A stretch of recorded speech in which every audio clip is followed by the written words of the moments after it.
अस्सलाम वालेकुम। बिस्मिल्लाहिर्रहमानिर्रहीम। रब्बि इश्रह ली सदरी व यस्सिर ली अमरी वहलुल उक़दतम मिन लिसानी यफ़क़हू क़ौली। आज 3 ख़बरों पर आपसे बात करेंगे। पहली ख़बर आपके सामने रखेंगे कि इस्लामाबाद के इलेक्शन ट्रिब्यूनल से मुताल्लिक़ chief justice Islamabad high court Amir Farooq ने फ़ैसला दिया है, उस पर बात करेंगे। उसके बाद फैज़ान गुमशुदा केस में जस्टिस बाबर सत्तार का तहरीरी फ़ैसला, उस पर भी बात करेंगे। और आखिर में बात करेंगे कि मौलाना फजलुर रहमान ने जो आइनी तरामीम को रोकने के लिए जो किरदार है, उनके उस किरदार पर भी बात करेंगे।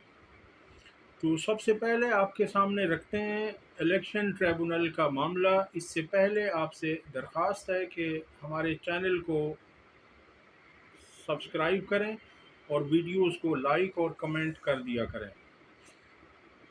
जस्टिस आमिर फ़ारूक साहब का इंसाफ आप सबके सामने है। जो वो तहरीक इंसाफ को 2-3 सालों से दिए जा रहे हैं, उससे कोई शख्स इनकार नहीं कर सकता। उनका हमेशा तरीक़ेकार यही होता है कि जो उनके पास अपील आती है, उसमें वो काफ़ी दिन अपने पास रखते हैं, समाअत में टाइम लगाते हैं, फिर उसके बाद उसके फ़ैसले को रिज़र्व कर लेते हैं, फ़ैसला महफूज कर लेते हैं, और फ़ैसला महफूज करने के बाद भी 2 महीने 3 महीने के बाद वो उसका फ़ैसला सुनाते हैं। अब ये इस तरह से करते करते, हालांकि वो कहते यही हैं कि बस वेटिंग फॉर ऑर्डर है। वेटिंग फॉर ऑर्डर का मतलब है कि आज आ जाएगा या 1-2 रोज़ में आ जाएगा, मगर वो ऐसा करते नहीं हैं। और फिर वो उसी कोर्ट में या उसी अदालत में या उसी फोरम पर दोबारा भेज देते हैं कि आप इसका फ़ैसला दोबारा करें।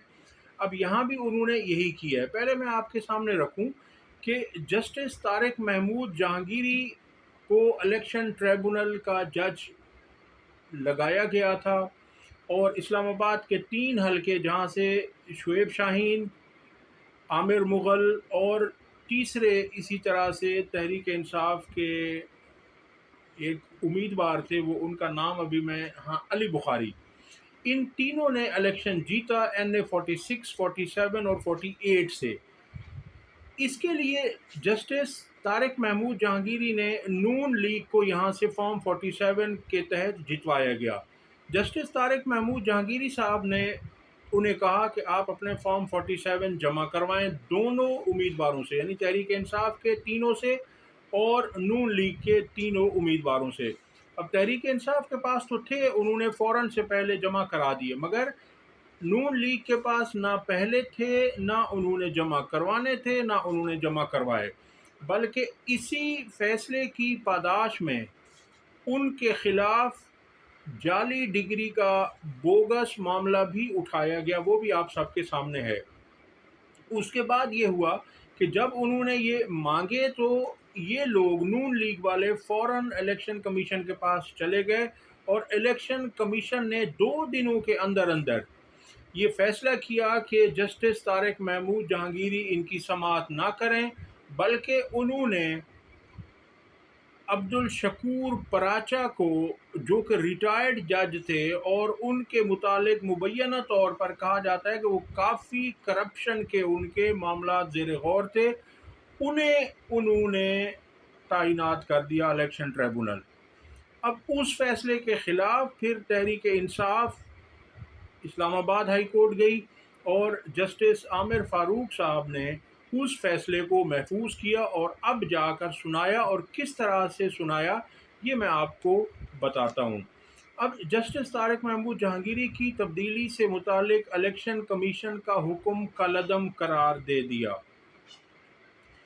इस्लामाबाद हाई कोर्ट ने इलेक्शन कमीशन की जानिब से जस्टिस तारिक महमूद जहांगीरी के बजाय रिटायर्ड जज शकूर पराचा को इलेक्शन ट्रिब्यूनल का सरबराह बनाने का फैसला कलअदम करार दे दिया। यानी इलेक्शन कमीशन ने रिटायर्ड जज शकूर पराचा को इलेक्शन ट्रिब्यूनल का सरबराह बनाया था, इसे आज इस्लामाबाद हाई कोर्ट ने कलअदम करार दिया। इलेक्शन ट्रिब्यूनल की तब्दीली और इलेक्शन एक्ट तरमीमी ऑर्डिनेंस के खिलाफ केस में महफूज फैसला اسلام آباد ہائی کورٹ کے چیف جسٹس نے سنایا، جس کے مطابق عدالت نے جسٹس طارق محمود جہانگیری کو تبدیل کرنے کا الیکشن کمیشن کا حکم کالعدم قرار دے دیا۔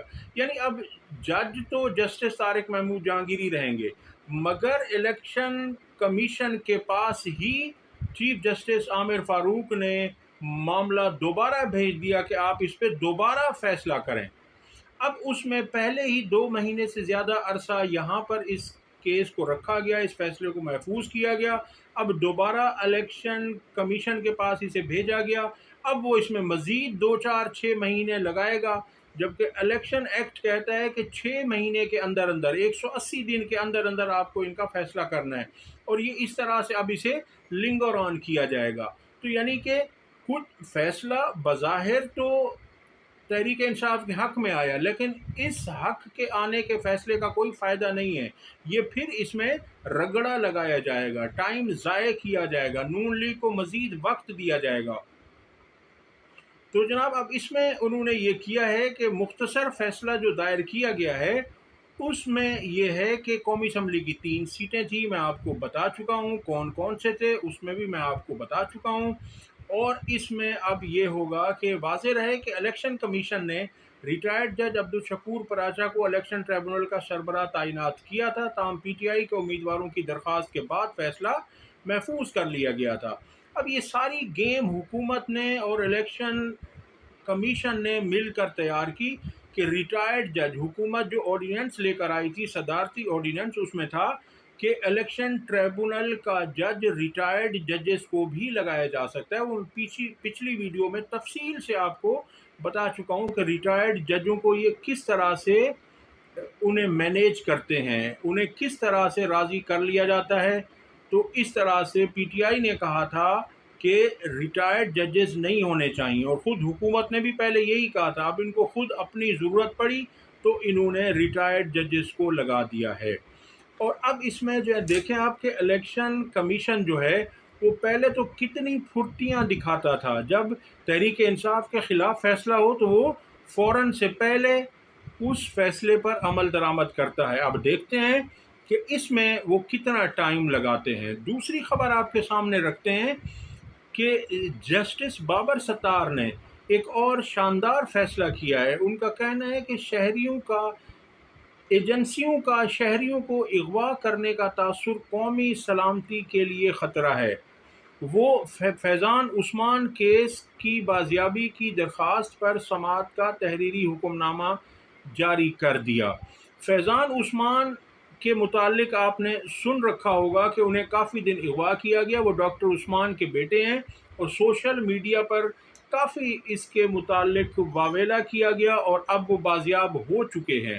تو جسٹس بابر ستار نے کہا کہ بازیاب ہو جانے کے بعد بھی یہ کیس ختم نہیں ہوتا، کیونکہ یہ 199 کی پٹیشن ہے، اور اس میں صرف اتنا کافی نہیں ہے کہ بازیاب کر لیں آپ 1 مہینہ رکھنے کے بعد، 15 دن رکھنے کے بعد، اس طرح سے کام نہیں چلے گا۔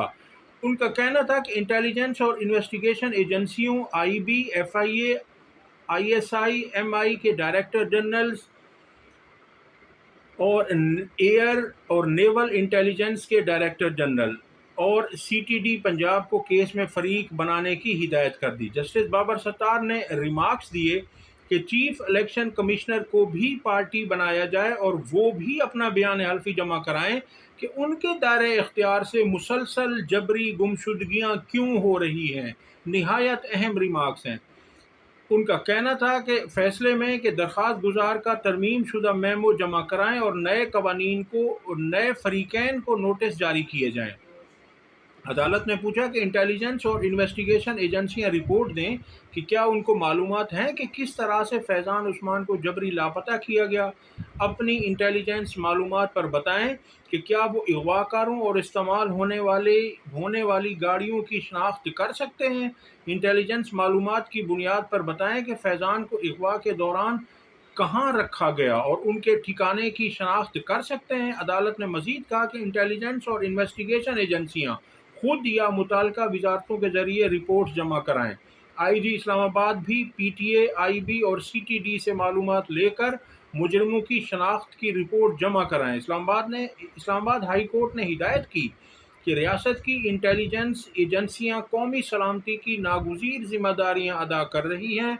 इंटेलिजेंस एजेंसियां अपनी ड्यूटी की नौइयत के मुताबिक खुफिया और राजदारी से काम करती हैं। जस्टिस बाबर सत्तार ने कहा कि एजेंसियों के खुलेआम शहरियों के घरों पर छापों और उन्हें अगवा करने का तासुर भी कौमी सलामती और रूल ऑफ लॉ के लिए ख़तरा है। इन इल्ज़ामात को एड्रेस करने का वाहिद रास्ता शफाफ तफ्तीश करके मुजरिमों को सज़ा देना है। इस्लामाबाद हाई कोर्ट के हुक्मनामे में कहा गया है कि एडिशनल अटॉर्नी जनरल ने कहा कि मुग़वी तो वापस आ गया, इसलिए दरख्वास्त गैर मुअस्सर हो गई।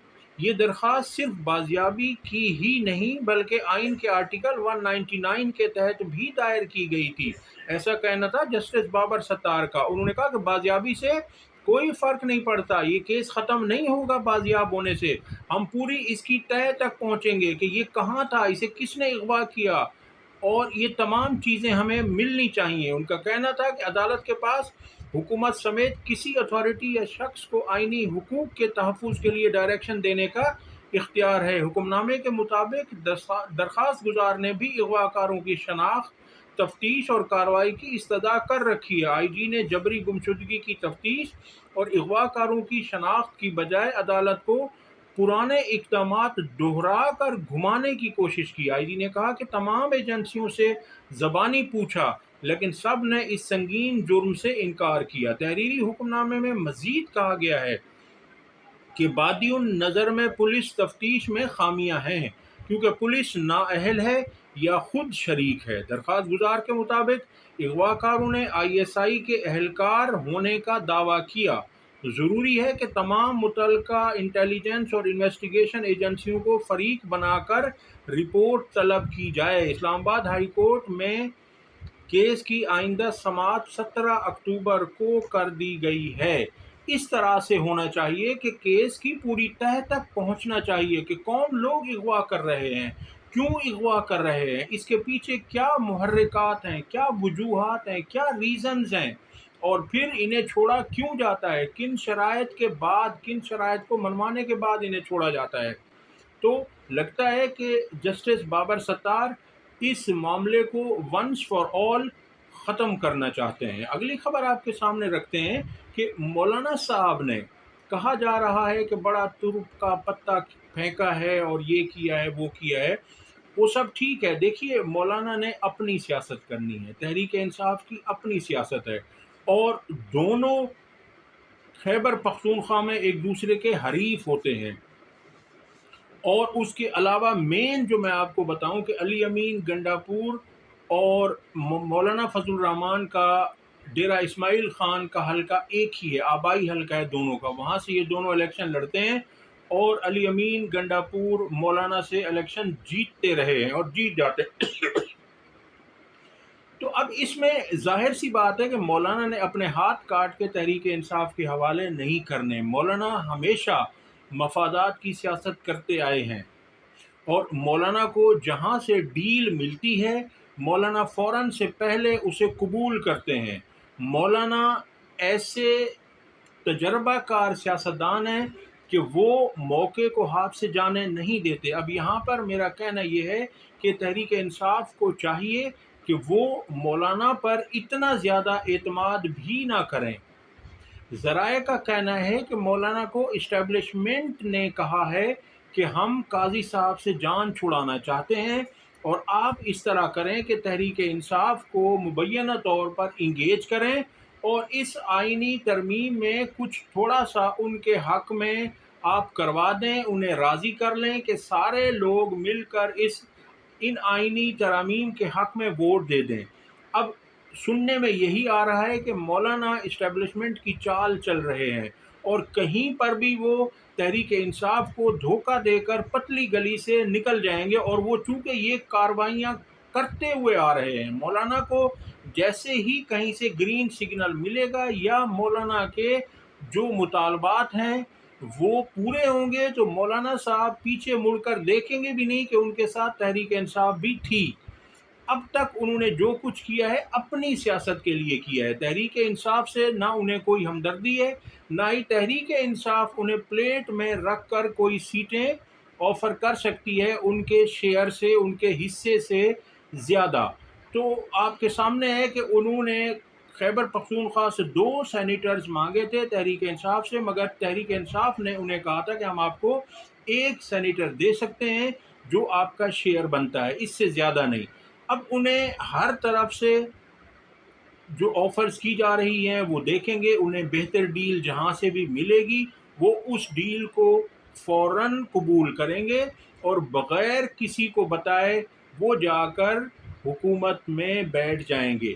ابھی جو انہوں نے انکار کیا ہے اس میں ایک تو ان کی نون لیگ سے، نواز شریف سے ذاتی کچھ رنجشیں بھی ہیں، جو کہ آپ کو شاید میں بتا بھی چکا ہوں پچھلی ویڈیو میں، کہ نون لیگ نے واضح طور پر اسٹیبلشمنٹ سے کہا تھا کہ ہماری حکومت میں مولانا شامل نہیں ہونے چاہیے، اب جیسا بھی ہمارا ارینجمنٹ کریں اس میں کوئی بھی شامل ہو، مولانا کے بغیر ہماری حکومت ہونی چاہیے، کیونکہ ذرائع یہ بتاتے ہیں کہ انہوں نے یہ کہا تھا کہ مولانا صاحب اور ان کے وزراء نے کرپشن کی ہے اور ہم ان کی کرپشن کا بوجھ نہیں اٹھا سکتے، کیونکہ نون لیگ کا کہنا یہ تھا کہ ہم خود بھی اتنے بڑے کرپٹ ہیں، ہمارے اپنے ہی بوجھ اتنے زیادہ ہیں، تو پھر ہمارے اوپر اگر مولانا کی کرپشن کا بوجھ بھی ڈال دیا جائے گا تو ہمارا ناتواں جسم، جو ہمارا کمزور جسم ہے، وہ یہ دونوں بوجھ برداشت نہیں کر پائے گا۔